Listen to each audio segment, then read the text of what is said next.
అఖండ బ్రహ్మం రాలే, ఇంకా మీకు చెప్పలేదు. ఖాళీ సూర్య మోపం సందు చెప్తుంది. సూర్య మోపం సందు మనం ఏంటంటే ఆ యొక్క యోగం ఉంటుంది. అఖండ బ్రహ్మం అంటే ఎక్కడ చూసినా కూడా రాయిలో కూడా ప్రకాశం ఉంటుంది. రాయి ఒకటి చూసిన రాయి ప్రకాశం చూడలే, అంటే నాకు చూసిందా? గుండు ఉన్నది, గుండులో ప్రకాశం చూడలే, ప్రకాశం చూడలేదు.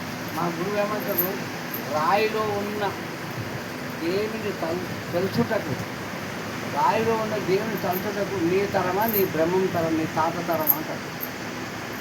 రాయిలో అంటే రాయిలో ఒట్టిరాయి కదా, ఆ ఒట్టిరాయి లోపల జగముఖ కొట్టాం. ఇట్లాంటివి వ్యాన్ వచ్చింది, జగముఖ కొట్టాం. అప్పుడు ఇంగ్లం వచ్చింది, రాయికి వెళ్ళాయి, ఇంగ్లీకి వెళ్ళాయి, రాయికి వెళ్ళే కదా. ఆ ఇంగ్లం దూది పెట్టి ఇల్లు మొత్తం అంటిపెట్టి అంటింది లేదా, మొత్తం చంపేసింది లేదా. మళ్ళీ చెట్లు ఇట్లా అన్ని కాలిపోయినాయి కదా. మళ్ళీ ఆ ఇంగ్లం దాగి ఉంది, నీకు ఎంత తిండి లేదు. ఇంగ్లం దాగి నాకు పరమాత్మ మరి ఇప్పుడు రాజకీయ గుర్తుండే ఒక రాజకీయ ఒక తాత ముత్తాత జగన్ అందరూ రాస్తున్నాయి. మా దేవుడు మా గురువు గిట్ల చెప్పి అందరు రాయిని దేవుడు ఎందుకన్నావురా, అసలు ఉన్నది అందరినీ. మరి ఆకాశతత్వం నాదం ఉందే, తిరిగి గంటలే నాదం ఉంది కదా.